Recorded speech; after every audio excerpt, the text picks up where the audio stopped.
we are going to discuss a very simple but very important topic, and that is the difference of a discovery call and a strategy call. So that is usually, those terms are usually used in freelancing, especially in getting clients, right? So if you are familiar with those terms, can you let me know in the chat? And kung ano yung usually yung ginagawa with your clients. So again, if you are new here, if you are new on TikTok, I'm Darla, and I'm the founder of the Funnels Mastery community, and I'm also the coach behind the Funnels Mastery Academy. So yung community natin is our, of course, free community, and then the Funnels Mastery Academy is our paid group, of course. So yan, today we are going to discuss a topic. So this is gonna be like sort of like a 15-minute session where I'm gonna be going over a topic that is usually confusing and but is very, very important both for the business and also for your client. So for you as a freelancer and also for your clients, this one is very, very important, which is the difference of a discovery call and a strategy call. So whether you are a new freelancer trying to find clients, or if you're already an expert and you are confused on what process you need to do in your business to really close clients easily and faster, then this session is for you. All right, so let us start with a brief overview already before we even dive into the nitty-gritty of it. All right, so basically when we talk about discovery call and strategy call, they are somehow similar, right? But they have different purposes based on where your client or your prospect is in their journey. So it is very important for you to understand the difference of the two, so that you could also set proper expectations with the client. Kasi sometimes they feel like yung discovery call is nandun na yung strategy, and also in the strategy call, they are already expecting na start na talaga nung strategy mismo. Like it is the beginning of the implementation already, right? So it is very important for us to really understand the differences of these two. So in a nutshell, let us answer it straightforwardly. So in a nutshell, the discovery call is the initial conversation. So ibig sabihin, ito yung pinakauna nyong convo, no? And the goal of this conversation is to understand whether there's a mutual fit between the client's needs and your services. So, para i-explain to further, no, basically the discovery call is to just know, no, determine if ikaw ba at si client ay fit for each other, no, to work together. Kung tama ba na yung problem niya is something that can be fixed by your service, or if okay ba talaga, like is it the priority in the client's business, right? And then the strategy call, on the other hand, is a more detailed, okay, yun yung isa doon, more detailed. It is solution focused discussion that happens after a fit is established. So it means that it comes after the discovery call. Okay? And here, the goal really is to develop a tailored plan for the client. So, kaya usually, di ba, yung the usual method of closing a client is jump kayo na discovery call, and then after that, you will be sending a proposal, and then after that proposal, you will be jumping on a strategy call for you to be able to explain the strategy further, and then that's when you close the client. Right? Is that clear? If you have any questions, don't hesitate to comment in our comment section so that we could also answer that. Ayan. Okay. All right. So let us jump into the specifics, no, of a discovery call and a strategy call. Okay. So I will be giving you examples as well for you to be able to really understand, and also for you to be able to already implement it agad-agad. So, may mga script akong sasabihin. So, kung meron kayong pen and paper, make sure na i-notes nyo lahat yung sasabihin ko. Kahit na medyo basic lang siya, but it is already the framework that you need to do. Okay, so, yun. Okay, so, firstly, let us go to the discovery call. So, again, ano yung purpose ng discovery call? It is to know whether it is a fit. Okay? Sorry. It is the determining part whether you and your client are fit to each other. Okay? So, the first part, no? When a client is interested, when a prospect is interested in working with you, usually, di ba, magbabatuhan kayo niyan ng messages muna, di ba? Even if it's on Upwork, even if it's on online jobs, it's on Facebook, Instagram, di ba? Usually, there is an initial conversation that is not in the call, right? Usually, chat lang yon or emails, di ba? And then you will be inviting them to a call to discuss further. Kasi what happens if we just drop the price agad-agad? Like for example, magtanong ako na, okay, how much is your services? Tapos nag-drop ka agad ng price. So ibig sabihin si client para siya nagsha-shopping sa mall. Gets nyo? Parang nagsha-shopping si client sa sale. Tapos ang titignan na lang ni client is yung mga prices. Hindi na siya more on the quality. Ganon yung nagiging kinalalabasan or nagiging outcome nun kapag ganon. So, usually talaga whenever I talk with clients, lagi kong talaga sinasabi sa kanila na if you really want to solve your problem, if you want to find the right solution, I really need to know if I'm the right person to help you. And that's when I invite them to a call, no? This could be 10 to 20 minute call. So, usually, nung beginner freelancer pa ako, inaabot talaga kami meron akong calls na inabot ako ng parang magto 2 hours. Grabe, ang lala nun. Kasi parang bago pa lang ako nun. But, right now, it is just around 10 to 15 minutes. Yun, ganun siya ka-short. Okay? So, now, let us dive deeper into the discovery call. So, the first part of a discovery call is the introduction and the rapport building. Okay, so ang goal dito sa first part, no, right after you jump into the call, is to make a positive first impression and also to build trust. So this is the part where you introduce yourself, no, your business, and get to know the client a bit more. So this is very important kasi it is very important to establish a connection. And also make the client feel comfortable. Kasi if nape-pressure tayo, if kinakabahan tayo, nararamdaman nila yon kahit na virtual lang. So, a sample script could be like, hi client, it's great to meet you. I'm Darla, and I actually do this. I help businesses like yours achieve this and this. And then you could like, ask them questions like kung anong nakita nyo sa background nila, ganyan, kung may nakita kayong specific things sa background nila that is relatable to you, or it could be like, ang pinaka-common talaga dito yung time zone. So, what time is it in your country right now or place right now? So, mag-answer siya.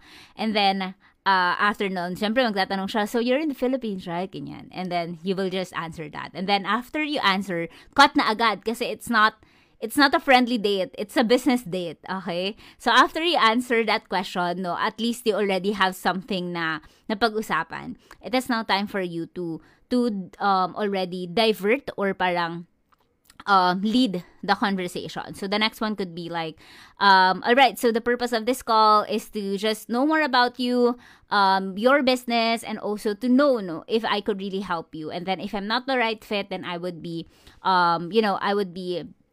pointing you to the right direction. Then, tanungin mo siya, is that cool with you? Is that good with you? Ganyan.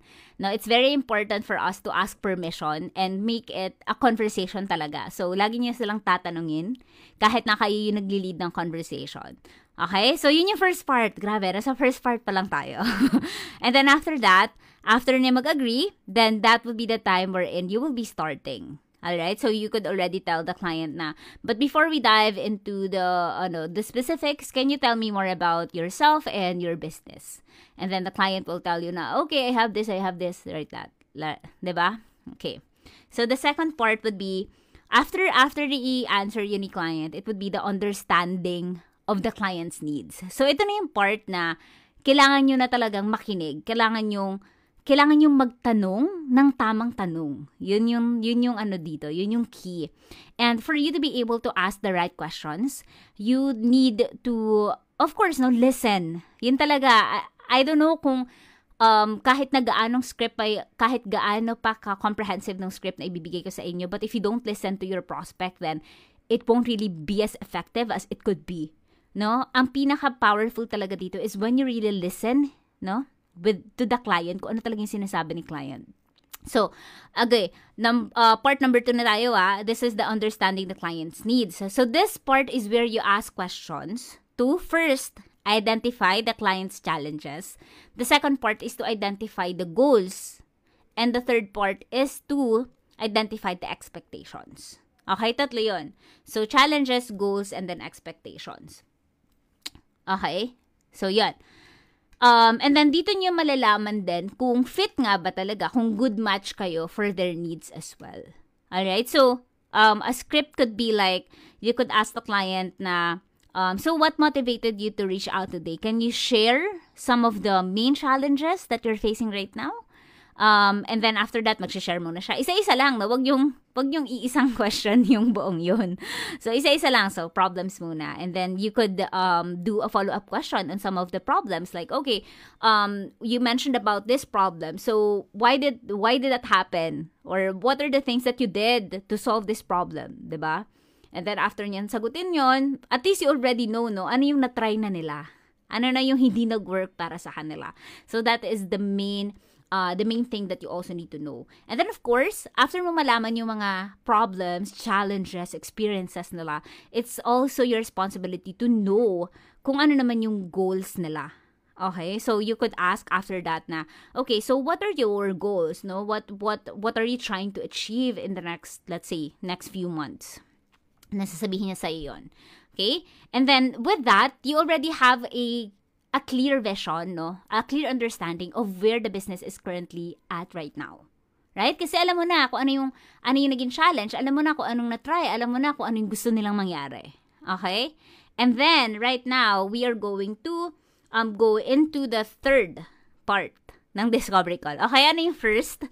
Okay, the first one is, again, introduction and rapport building. The second one is to understand the client's needs. And the third one is basically to present your services. So, itong mga to, actually, yung script talaga na to, very basic lang siya. But inside Funnels Mastery Academy, we have a very comprehensive discovery script, no? Na kinumbay na actually namin yung discovery and strategy. Yun. So, yun yung sikreto namin sa FMA. But in this call, I will just be sharing with you the difference of the two. Okay? So, yun. Presenting your services. Ito na yung third. No? Now na alam nyo na yung mga problems ni business, alam nyo na yung goals ni business, it is now time for you to briefly outline what you offer, ano yung service na meron ka, and how it can help solve the client's problems. Okay? So, ito naman is, ano na siya, ito na yung decision factor. No? You now need to decide na, tama ba, yung problema ba ni client is something na masusolusyonan ng service ko? Kasi if not, then, ibig sabihin nun, hindi kayo right fit, no? It's either you need to refer that client to someone else, or you could explain to the client na, also, baka mali yung pagkakaintindi niya sa problema niya. Kasi sometimes, di ba, for example, sa clients, akala nila ang problem nila is, for example, traffic or social media. But in fact, ang problem talaga nila is that they don't have a system in place, no? Well, for example, wala silang funnels in place, di ba? So, you also need to let the client know about that. Okay? So, this is the time wherein you will be explaining that na, okay, this is perfect, no? I have this service and I can really help you with that. Okay? But here in this part, no, this is just a discovery call. You have to keep this high level. So when we say that, ang goal lang talaga dito sa part na to, sa part 3 of presenting the services, is to just i-gauge mo lang yung interest and yung fitness niya sa isa't isa. But you don't have and you don't need to dive into the detailed strategies. So, wag kang agad magbibigay ng strategy dito. Okay? Pag-discovery call. Okay? So, yun yung mga sa mga beginners. Kaya, ito yung recommended sa mga beginners. Kasi, you don't have to already, like, be pressured na habang nagsasalita si client kung ano nang iniisip mo, di ba? Sometimes, it's masyadong nakaka-pressure. Kaya tayo nabablock.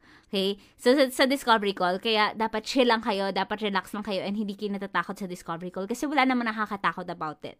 Okay?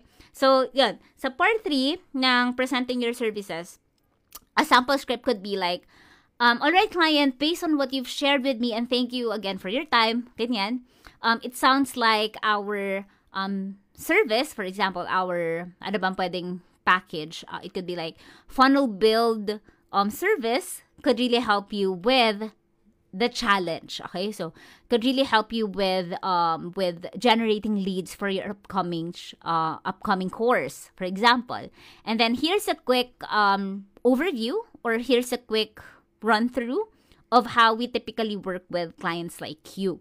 So here, parang magbibigay ka lang ng idea of how you work with clients. Na parang, uy, perfect, kasi yan yung problema mo. Ito yung solution namin, ito yung ginagawa namin.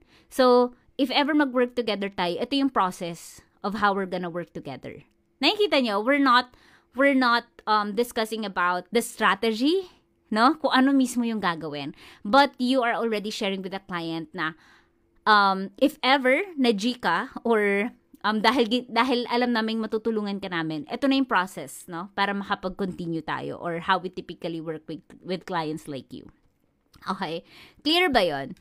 Let me just check yung natin, Facebook. Ayan. Hi, Coach. I need this. Ayan. Okay, sige. If you have any questions, ilagay nyo lang talaga dyan sa comment section. Okay, so the fourth step is the next steps na, no? So, eto na yung parang, dito na yung part na i-discuss mo na sa kanya yung lahat ng next steps, if good fit. Okay, kung talagang matutulungan mo si client. And if not, then this is the time wherein you provide alternative recommendations. Okay, so again, if good fit siya, you need to provide the next steps, no? It could include the scheduling, no? The scheduling of the strategy call. Dito na yung papasok na kapag, okay, parang okay tong client na to, matutulungan ko to. Okay, schedule tayo ng strategy call. Or, you could also already mention about moving forward with your services. So, sa FMA kasi, ito na yung pinapagawa ko sa students. Ano na talaga, diretso na. Wala nang pa intay-intay pa. So, kami, sa script talaga namin. And also, sa akin talaga, hindi na kasi talaga ako nakikipag-jump on calls usually. So, talagang diretso. And then, if it's not a good fit, then you have to be honest. Okay, yun yung totoo. You have to really be honest, and perhaps you have to recommend other solutions or providers that might be a better suit for them. Okay, so yun yung dalawang options na meron ka. So, huwag niyong pipilitin, guys, kasi mapipressure lang kayo, tapos hindi naman ma-achieve yung goal ni client, diba? So, you have to be really honest with them. And then, you could also earn money from that. Yun nga yung sabi ko. Actually, magkakaroon ka pa rin naman pera sa referral, no? Mostly of the freelancers, they have referral programs wherein when you refer a client to them and then na-close nila yon, they will give you like a certain percentage of the closed deal. Okay? So, yon. So, dito sa part na to, diba, tapos na tayo dun sa presenting your services na, okay, we have these services. Next step, dito na tayo sa pang-apat na step, which is, what's next, no? Yung next steps. Okay, so one thing that you could say here is that, all right, clients, so I think we're really a good fit to work together. The next step for us is to schedule a strategy call where we can dive deeper, or we can discuss further developing a tailored plan for you. So, kumbaga parang mas detailed. So, eto, ginagawa ko na lang to ngayon kapag ka talagang marketing campaign yung kailangan ni client. Pero kapag funnels, diretso talaga ako. Hindi na ako nag-strategy call, whatever. And then, you also need, again, no, i-ask nyo ulit si client. So, how does that sound, no? Are you good with that? No, you always need to ask permission with the client. Okay? To the client. Okay? So, let's put this into a real life scenario, no? So, ito pa lang discovery call pa lang. So, again, aalamin pa lang natin kung fit talaga tayo to work together with a client. So, let's imagine we are a digital marketing consultant, and then meron tayong kausap na business owner, named, let's say, hanap tayo dito. Let's say, Sarah. Okay, who wants to improve her online presence. So, it could be like, ako, no, as an online service provider, I could say, "Hi, Sarah, it's really great to meet you. What time is it in your country?" Or, "I love your dress." Parang, ano lang, pang build lang ng rapport. And then after that, "Okay, Sarah, so in this call, we're just gonna be talking more about you and your business. It's gonna be totally about you. And then after that, I will be letting you know if it's a good fit, if you can work together, and if not, I will point you to the right direction. Is that good with you?" And then, sasabihin niya, yes. Diba? And then after that, all right, so let's get started. So, can you tell me more about your business and what you're basically looking to achieve? Okay, so magsishare na yan siya na, "Okay, I wanna do this, I wanna do that." Ganyan, na parang, okay, wala akong leads ngayon, wala akong sales ngayon, so I wanted to have leads and sales, no? And then, pag sinabi niya yung goal niya, you have to know more about the business. So, can you tell me more about your business? Like, how is it currently working? Parang ganyan. And then, for example, si Sarah is, local bakery. So, sasabihin ni Sarah, "I run a local bakery and I'm struggling to attract more customers through my social media and my website, for example." Okay? And then you would say to the client na, "Oh, all right. So, I see, what specific challenges are you facing with your online presence?" So, alam niyo yun, parang hinihimay mo pa lalo. Okay? And then sasabihin ni Sarah, for example, "Actually, our website is not getting much traffic and our social media engagement is very low." Okay? So, lumabas na yung problem.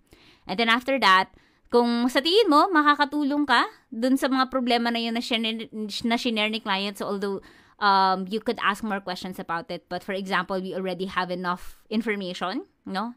Ang problema niya, traffic, and then yung engagement. And then, parang malinaw din naman sa akin kung paano ko siya matutulungan dun parang sa information na yun. I could already tell the client na, okay, so based on what you've shared, our social marketing and our funnel services could really help you. So if you're interested in knowing more about it, we can set up a strategy call to develop a detailed plan for your business. And then, is that good with you? Is that cool with you? Or parang, are you interested in doing that? Parang ganun. Just to ask permission. So, yun. 'Di ba? Alam niyo yun, dun sa call na yun, wala lang, parang nagkakilanlan lang kayo. Parang lang kayo, kamustahan, or talagang nagchikahan lang talaga kayo kung pwede ba kayo mag-work together. So, that is basically the discovery call. Okay? So, let us see if merong mga questions yung community natin. Present Beb. Hello. Clear. Okay. So, alright. So, let's continue with the next part, no? Ang dami nanonood, grabe. Ang dami nanonood. Okay. So, let's continue with the next part. So, the next part is the strategy call. Okay. So, ngayon, natapos na tayo din sa discovery call. And now, it is time for you to, after ng call, yun na yung time na magre-research ka na, alamin mo na kung paano na matutulungan si client, ganyan. Or magprepare ka na dito ng strategy document. So, usually, yung document naman, nakalagay lang doon. Basically, kung ano yung napag-meetingan nyo din. So, sa strategy document, yung flow lang nun is basically, na parang, "Hey, client, thank you so much for jumping on a call with me. Based on our call, these are your current scenario, current situation. And then, these are your goals. And then, in order to achieve those goals, this is what we're gonna do." Yun na yung solution mo, yun na yung service mo, yun na yung package mo. Tapos, yun yung strategy document na tinatawag. Tapos, after nung service na yun, sa baba, may pricing options. And then, also, meron kang call to action na, if you're ready to get started, G na tayo. If you're ready to get started, message me with the word, for example, funnel, and then I'll get you set up ASAP. No? Ganun kasimple, guys. You don't have to really overwhelm yourself with all the nitty-gritty, all the technicalities of the online freelancing world. Ganun lang kasimple talaga siya. Okay? Masyado lang tayo nakakonfuse with the terms. So now, let us not make this very, very long. Let us now go with the strategy call. So, the strategy call is, again, more in-depth, and usually, this takes place after the discovery call. No? If expert ka na talaga sa service mo, and if ganun ka na talaga ka-confident, ako ang tawag, actually yung ginagawa namin sa FMA, strategy call na talaga yun. hindi na ako gumagawa talaga ng discovery call. Kasi, kinakancel ko na agad yung call kapag ka feeling ko hindi kami fit. Okay, so, before pa nung call, kinuha ko na yung mga links niya, kinukuha ko na yung parang, ano yung goal niya, ano yung gusto niyang gawin, tapos ano yung parang naging problem niya ngayon sa form, para ma-review ko yun before the actual call. And then sometimes, if I feel na hindi kami fit together, I cancel the call. So, I think parang dapat 48 hours before lang yung makakapag-schedule ka sa akin. Hindi ka pwede mag-schedule the day before. So, yun. Pero when I was starting, grabe talagang kahit 2 a.m. pa yan, gigising talaga ako or hindi ako matutulog para lang habulin yung tawag. Okay? So, we all go through those phases and that's totally normal. I am in this situation right now because matagal na ako nag-freelance. Okay? So, yun. Okay, now let's move to the strategy call. So, once na na-establish na you and the prospect there's a mutual fit sa inyong dalawa, ito na yung gagawin natin sa strategy call. So, again, you jump on a call. Okay? And then the first part would be the detailed assessment. Okay? So, dito, ang gagawin lang talaga dito is you're gonna gather more specific information kasi you already have time eh. Diba? After the discovery call, dun mo lang i-analyze actually lahat ng sinabi ni client. And then, while you are thinking of the strategy or what you need to do to help that business, mag-iisip ka na niyan na ano kaya yung ganito? Or bakit kaya ganito? No, yung mga ganon, dun lang lalabas yung mga ganong questions. So now, in the strategy call, the first part is really asking specific information about the client's challenges, the goals, and the current strategies. So it could be like, this could be reviewing their current systems, no? Na parang, can you show me this part? Can you show me this part? No? Para lang malinawan ka lalo. And then also, you could also ask about their business processes na, okay, nakalimutan kong i-ask kung paano sila kumukuha ng clients dati. So, ngayon, sa strategy call, tanungin mo na. Okay? So, now, paano mo sisimulan yung call na to? So, sa first part, again, ang first part natin is the detailed assessment. You could say to the client na, hey, client, during our last call, you mentioned that you're struggling with website traffic and social media engagement. Now, si Sarah, for example.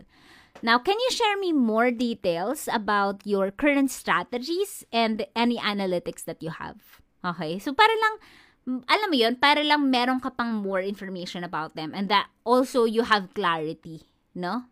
Before you even present yung strategy mo. Okay? Now, after you have gathered all of the things, all of the details that you need for the client, it is now time for you to do the second step, no? Dito na yung strategy development. Okay. So, usually, after nun, yung mga, dati kasi talagang gumagawa na ako ng strategy document before the strategy call. Okay, para prepared. And then, tsaka ko siya i-present dito na sa call. No? Pag-uusapan na talaga namin. Or sometimes, meron din times na sinesend ko na in advance yung strategy ko, yung strategy document. No? And then, mag-schedule na lang kami ng call kapag may tanong pa siya. Ganun lang. Okay? So, dito sa part na to, you will already be sharing, no? Yung plan or yung strategy nyo based on their needs, no? And this is the part where your expertise will really be highlighted. Kasi dito na yung parang share ka na talaga ng ng strategy. Dito na talaga yung mag-share ka ng, okay, so client, here's what we need to do. Ganon. So, this is where you provide, yung valuable insights mo and also yung actionable steps on how you can actually do it. Kaya yung ibang tao talaga, when they do strategy call, paid siya. Kasi nandun na yung strategy, no? Kung ano yung gagawin. Although, not all people, yun din yung kinatatakot ng una na parang sabi sa akin, hindi ka ba natatakot na sinasabi mo na agad yung strategy? Ako naman, sabi ko, hindi ko goal makipagtrabaho sa mga clients na gusto lang i-DIY, no? Kung gusto mo i-DIY, sure sa'yo na yung strategy, no? I'm happy to share that with you. I'm happy that you're growing. Pero, hindi siya pasok sa ideal client persona ko na Kasi ang mga gusto kong maka-work na kliyente is that they really focus, no, on their zone of genius, no, and they believe na when they trust experts to do their thing, they would really grow. Yun yung mga hindi toxic na kliyente, di ba? So, yun yung goal ko makatrabaho. So, kung DIY naman, walang problema, no? I'm happy to help, no? I'm happy to be able to help them. And again, lalo na sa funnels, no? Kahit naman i-DIY mo yan, if you don't know the strategy, if you don't know bakit mo i-add to, if you don't know bakit may ganitong part, bakit kailangan ng ganitong section, bakit kailangan ng ganitong element, 'di ba? It won't be as converting as it could be. So, babalik at babalik sa'yo si client kung gano'n. So, mag-aantay ka nga lang mga around 1 month, 2 months before niya ma-realize na, okay, I really need help, no? And that's normal naman with clients. So, yun yung second, no? The strategy presentation or it could be strategy development. Pwedeng sa mismong call ka gumawa ng strategy or pwedeng mag-prepare ka before the call. Okay, so the sample script for this could be like, okay, so based on the information that you've provided me, client, here's the strategy that I propose. Okay, so it could be like, first, since your website doesn't have much traffic, so for example, ang service natin is funnels, no? What we will be doing is we're gonna redesign and also improve it for conversions. And then, second, we will be developing a content calendar for your social media to boost engagement. Okay? So, doon, alam mo yun, ikaw yung nagsasabi ng solusyon na parang, okay, sa lahat ng problema mo, I know what to do. Ito siya. Ganon. Ganon siya. Now, hindi naman natin sinabi talaga sa kanila na, ganito yung gagawin mo sa content calendar. Sa week 1, ito yung strategy natin. Sa week 2, hindi ganon. So, more of like the overview strategy mismo. Kasi yun palang, ano na yun eh. It's already worth, no, something. It's already worth a lot. Kasi just knowing what to do, yun sinasabi ko kahit sa courses eh. Yung malaman nyo lang kung ano yung effective, yun ay nagpapa-worth it ng isang course. Malaman nyo lang talaga kahit pa wala lahat ng templates, walang anything. Yung solution lang na yun or yung learning lang na yun, solve na kayo dun sa ibabayad nyo sa kahit anong course. Basta malaman nyo lang yun. And it's the same with calls. Now, yung strategy alone is really valuable. Kaya usually, kapag nagsa-strategy call, kaya maraming gumagawa nito kasi they usually close clients here. No? Kasi, parang na-establish mo na talaga yung, yung credibility mo and yung authority mo. Now, after that, you could already dive deep into the more specific steps dun sa service mo na yon. Doon, di ba kanina parang sinabi natin, okay, so we're gonna revamp, no? We're gonna do funnels for you and then we're gonna do social media calendar for to increase, no, yung engagement. And then after that, you can dive deeper into the steps, no? Not really like, yun nga sabi ko, yung specific topics talaga. Pero like the steps, no? What are the inclusions of that offer? So here, you would be saying na, for example, okay, so for your website, no, for your current website, we will be starting with the keyword research, no, or it could be like for your funnels, we will be starting with, the research then of what's working in the, baking industry, parang ganyan. And for social media, we will be creating engaging posts, and of course, we will be using, or we're gonna launch, let's say, mag-ads din kayo, targeted ads to reach more potential customers. So, mas detailed na siya, no? Kanina parang, ito lang yung service namin. Ngayon, ito na yung details niya. Like, what are included inside the offer. Right?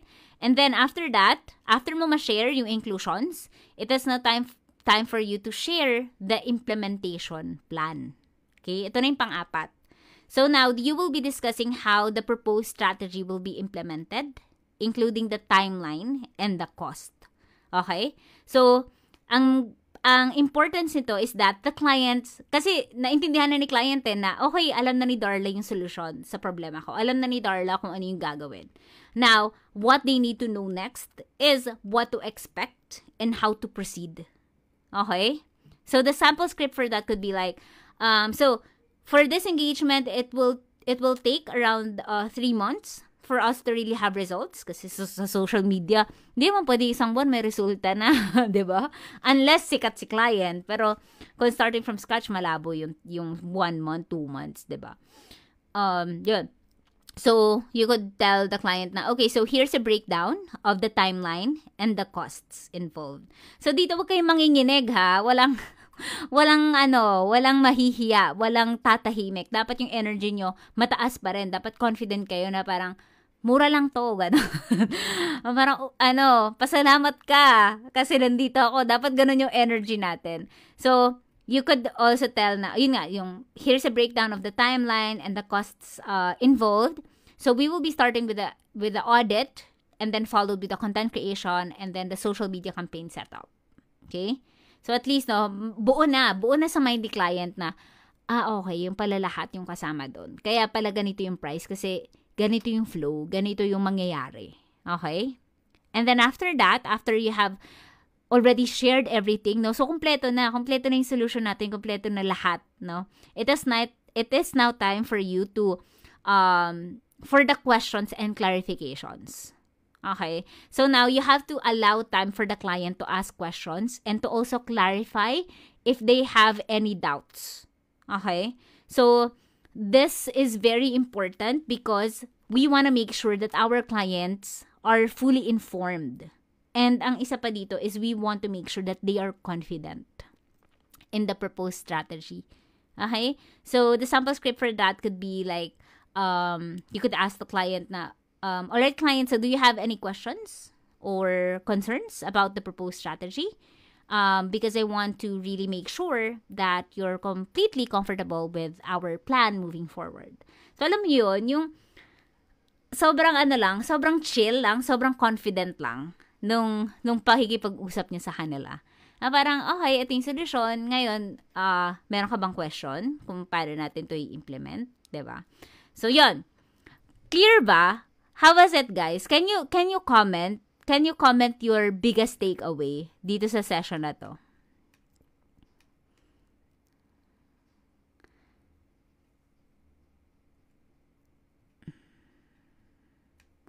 Can you comment your biggest takeaway?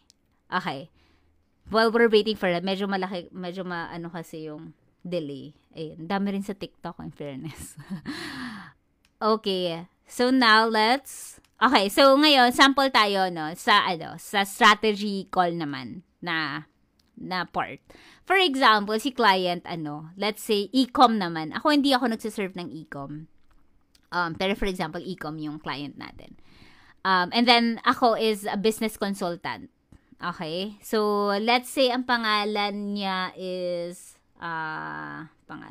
John, let's say John. Okay?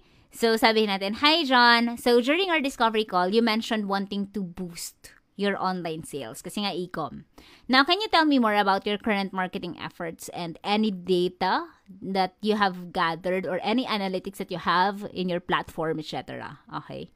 And then, sasabihin ni John na, okay, so, we're running some Google ads, no? We're also doing some posting on social media, but the results have been very underwhelming. Bad yun, diba? So, and then you could say to John na, oh, I see. Alright, so based on that, here's the strategy that I would propose. Okay, so first we will be optimizing your Google ads for better targeting and of course for conversion rates. And additionally, we are also gonna revamp your social media strategy so that we could focus on engaging content and influencer partnerships. Kasi nga e-com, 'di ba? Very important yung mga influencers, mga content creators, yung engaging content, 'di ba? So yun yung solution na ibinigay ko sa kanya. So yun yung strategy ko. Okay? And then sasabihin ni client, "Oh, that sounds great. So how long will this take and what will it cost?" 'Di ba? Usually tanong, "So magkano naman?" Parang okay yung solution mo, so magkano naman? And then I could tell the client na so for this, the full implementation will take about 6 months with an estimated cost of, let's say $2,000 per month. So we will be starting with a thorough audit and then move on to the optimization of your ads and your social media content as well. And then after that, no, pause ka lang muna ng konti. Kasi syempre, ipaprocess niya pa yun. 2,000 times 6, diba? Ngayon, ganun pang moment si client. So, ikaw, chill ka lang. No? Huwag kayong mahiya sa mga pauses, ganyan, sa discovery calls. And then after that, pag hindi nag-comment si client, kasi nag-iisip pa yan, you can already ask, no, yung fifth part natin. Do you have any questions or concerns about this plan? Diba? Yun na. So, ayun, basically, ganun lang yun lang yung difference ng discovery call and a strategy call.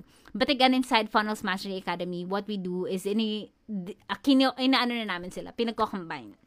So, yun ang lagi kong sinasabi. If you are already confident, if alam mo na agad sa call kung ano yung solution sa problem ni client, kasi it really happens. Like ngayon, alam ko na agad, pagka hapon na call, sa questions pa lang, alam ko na kung anong solution sa kanya. And then, pwede mong gawin mo na yung discovery call. Sabihin mo lang na you're going to create a strategy and then invite mo na agad siya ng strategy call schedule. Yun pala guys, no? Ako, I spent thousands of dollars para lang alamin yung strategy na to. Kasi parang dati, hirap na hirap ako. Laging hindi na nagre-reply si client, mga ganyan, yung prospect ko. And then I realized na ang pinakakailangan pala, after ng discovery call, if gagawa ka parang strategy call, ischedule mo na agad. So it could be like after 2 days. Pati time. Tapos mag-send ka ng Google Calendar invite on the spot. Promise. Yan talaga. Sabi ko, meron ako isang in-enrollan. Yun lang yung nag-iisa kong natutunan dun sa course na yun. Yun lang yung nag-iisa kong takeaway. Pero sobrang worth it kahit na yun lang yung naging takeaway ko dun. Kasi it changed, no? May process. So, swerte kayo kasi you got this for free. And then all you need to do is to just implement that. Diba? So, ayun. Yun yung naging experience ko. Right after schedule agad. And then, yun, dun kayo mag-strategy call. But if you already have the strategy, during the call, dire-diretsuhin mo na. I-combine mo lang. It has the same flow. Basically, it's more of like, building the rapport, knowing more about their problems, telling them the solution, no? Pero i-skip na natin yung part na meron pang break sa gitna. So, after telling the solution, jump ka na dito sa strategy call. After you tell the solution, you could tell the price, and then you could ask the client if she has questions. Nagigets nyo? Kung paano nyo siya i-combine. So, yung mga FMA students na nanonood, yun yung ginagawa natin. Yung ginagawa natin sa loob. Pero, you could definitely separate the two. Yun. Okay? So, ayan, to wrap up everyone, so this is just a Tuesday, no? We do this inside the Funnels Mastery community. For those in TikTok, we do this inside Funnels Mastery community. So, if you want to join, make sure to message me para ma-replyan kayo nung admin natin. And also on Funnels Mastery Academy students yun. So, magiging helpful din to sa inyo. So, again, please comment no your biggest takeaway sa session na to just so I would know and also your questions before we hop off, no. So to wrap up, again, it is very important for you to know the difference between the discovery call and the strategy call. Because you would really be able to set the expectations and also alam mo yung magiging proseso mo, hindi ka lost sa business mo. So again, the discovery call sets the stage in identifying the fit and the needs of the client, no? Katayo mismo, yung kung fit tayong dalawa sa kanila and also yung needs nila is mapoprovide ba natin. While the strategy call provides the roadmap already, the solution. Okay? So, very important yung dalawang call na yon to really build a really strong foundation. And also to have, a very good start ng business relationship. Kasi nung ginagawa ko tong dalawang call, pagdating ng second call, close na kami ni client. Ganon. Para na kaming friendship. Kasi, yun nga, very warm din kasi ako when it comes to calls. So, yeah, that's basically it. Let me check if merong mga questions so we could quickly answer that and then we will wrap up for today. Huwag manginig sa pagbigay ng presyo, sabi ni Mark. Yes. Sabi ni Camille, DC identifies the fit and the need of the client. SC provides roadmap already. That's good. Lalo kung hindi ako sure. Grabe talaga to si Coach. Giving strategy to clients, sabi ni O'Brien. Sabi ni Jillian, if the client is from a freelance platform like OLG or Upwork, wherein they have a set skills or requirements that they're looking for, but you still want to have a DC with them, how can you type para mag-agree sila sa DC? Ako talaga ganun. Yun nga sabi ko sa inyo, diba? Marami ako palaging invites sa Upwork. Just like kahapon, parang may 2 ulit. Pero hindi ko na kasi ginagamit yung Upwork ko eh. Pero previously, nung ginagamit ko siya, ang sinasabi ko talaga na, can you tell me more about what you're looking to do? No? Ano yung gusto mong gawin? And then, magsasabi yan siya na, I want this. Kasi sa funnel, very specific. Yun nga yung maganda sa funnels, guys.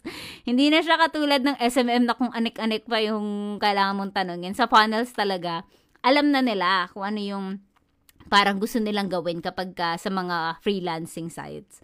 So, alam nila na, I want to build this kind of funnel, etc. So, ikaw na lang mag-aalam kung tama ba yung funnel na nasa isip nila. So, yun na lang yung challenge for you. Kaya sa FMA, talagang dinidiscuss namin yun, yung different funnel strategies. So, yun. Pagka-chat, ganun sinasabi ko talaga, can you tell me more about the funnel that you're looking to get built? And then, if you can, also please send me your current links. No? Para ma-review ko. And then, after niya i-send yun, hindi ako agad nag-i-invite. Parang, yun nga sabi ko sa inyo, nagpe-pre-qualify talaga ako. And then, after that, tsaka ko i-invite sa call. So, I get this. So, if you want, I'd like to invite you to a brief, 10-minute or 15-minute discovery call to talk more about the solution, or about how I can help you. Parang ganun lang. Basically, very lang naman kasi ako mag-type, very parang casual. Ganun. Busog na naman sa kaalaman. Free pa to Sabi ni Mark. Sabi ni Anne, just in case that the client is not convinced that you can help them with their problem, will you still invite them to a strategy call? And who would initiate the call? If hindi sila convinced sa problem, then wag mo na silang i-invite kasi hindi nga sila convinced eh. So, ibig sabihin nun, either, kung ganito yung naging scenario, either first is baka hindi naintindihan ni client ang mabuti yung sinasabi mo. So, you need to also be aware, Sometimes kasi we feel na, ano ba yan, di ako makaklose ng client, parang ganyan. Pero sometimes, yun nga wala kasi nagsasabi sa inyo kung ano dapat yung gagawin nyo. Kaya mahirap mag-DIY. Yun yung masasabi ko. Mahirap alamin kung ano yung mali sa ginagawa nyo. And then second is, baka close-minded din si client. Baka ayaw talaga maniwala. And that's a problem, diba? Ayaw natin makipagtrabaho sa someone na hindi naniniwala or hindi nagtatrust. Kasi toxic yun, nakakapagod yun. So kapag pag ganito yung nangyari, I would suggest na, i-point mo na lang siya to the right direction. So for example, if hindi siya naniniwala sa solution mo, and then meron siya, syempre, kung hindi siya naniniwala sa solution mo, meron niyang pinupush, Meron na yung nasa isip niya. So what you want to do is you want to refer them to someone else, Para at least, you ended in a good relationship. Hindi kayo fit to work together, you still help the client to, work with someone na makakatulong sa kanila, So, ayun. Chill lang kapag nagbibigay ng price. Coach, paano pagtingin mo, ito si Fatima, nasa FMA to. Coach, paano pagtingin mo need niya i-improve SMM niya pero hindi ako confident sa SMM skills ko? Then, hindi naman yun alam ni client sa totoo lang. So, ibig sabihin nun, Fatima, if you're not confident with your SMM skills, then it means that you need to exert more effort, in really learning about it. Hindi ako yung tipong, hindi ko i-recommend na sabihin nyo lang na expert kayo.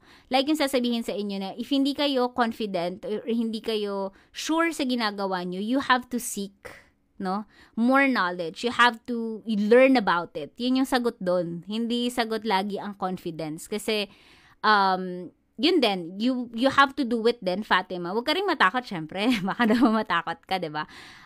Don't be afraid to do it. But make sure that you're willing to exert more effort in learning more about it. Gets mo? Ganon. So, and then also, huwag ka rin mahiya kasi mamaya, imposter syndrome mo lang yung nagsasabi sa'yo nun. Okay? So, always remember na all of us start somewhere. no? And as long as you're doing your best, as long as you're giving your best, I think wala namang mag-fail. Sa totoo lang, yun talaga yung belief ko. Wala talaga nag-fail kapag ka talaga ina-exert mo lahat ng meron ka into a project. Okay. So, kung meron mang i-improve pa, sa SMM, alam mo, Fatima, sa SMM kasi, ano pa rin trial and error So, talagang meron at meron kang room for improvement. So, I would say na talagang continue to implement lang. And then you would see what's working and what's not working. No? Pero kung hindi mo iti-take, then paano mo malalaman, diba? So, yun. Quotient strategy call, paano yung optimizing the FB ads kung funnel design yung inaaral natin? So, Vicky, yung diniscuss ko kanina, it's just a sample. So, sample lang yun ng call. So, kung funnels yung focus mo, funnels lang talaga. So, kung FB ads, yun, hindi ko na yung tinitake dati. Siyempre, may funnel agency na ako ngayon. We have ads person, meron na kaming copywriter, meron na kaming builder. But dati, nung freelancer ako, nung funnel builder ako, wala. Funnels lang ako. Kasi, again guys, focus is really important. Yun yung totoo. Focus, yan talaga yung pinakamahal. Pinakamahal na bagay sa mundong ito. Focus at ang oras. So, pag nyo i-overwhelm yung sarili nyo trying to learn all these skills, kasi you will be, alam mo yun, parang magiging master of, parang jack of all trades, master of none, and then you're gonna be lost, no, later. Kasi lahat naman ng problem, masosolusyonan ng iba't ibang skills diba? But you have to choose where you want to focus on right now. Focus on that. Lagi ko sinasabi sa inyo, give it 90 days and then upskill afterwards. Kasi kung sasabay-sabay mo yan, maluloka ka. And I don't think it's the proper use of the time then. Diba? So kung gano'n, kung kailangan niya ng FB ads for the funnel, gawin mo yung funnel. And then, kumausap ka ng pagre-referan mo for FB ads. Ganon. Kuusap lang kayo, tapos kuha ka ng referral fee. Ganon. Can you do like a mock discovery and strategy call? Dito, hindi. Lang talaga, more of tips lang talaga tayo dito. I love the insights. Thanks, Algie. Yes, coach, thank you. Ito, last one. Hi, coach. What if sinabi ni client OLJ mag-reach out sa kanya via email and set up a time to meet and talk more about the position? Does this mean po ba na dapat mag-strategize na po ako based sa job description niya sa OLJ? Okay. So, ito, very good question. So, kapag ganito, as much as, pagka nakapagbigay na ng information si client, already use that. I-visit mo na lahat. Tignan mo din kung wait lang guys. Ayan. Tignan mo din kung ano nga yung question? Sorry. Ayan. So, kung meron na siyang description or any information about the business, i-research mo na. Tignan mo na lahat, no? In advance. Para pagdating ng call, meron ka ng idea, no? Pag jump mo pa lang sa call na, I have visited all of your sites and all of your social media, etc. But I would love to know more directly from you, no? And then, dun ka na mag-start ng question. Pero at least, alam ni client na, nagsisearch.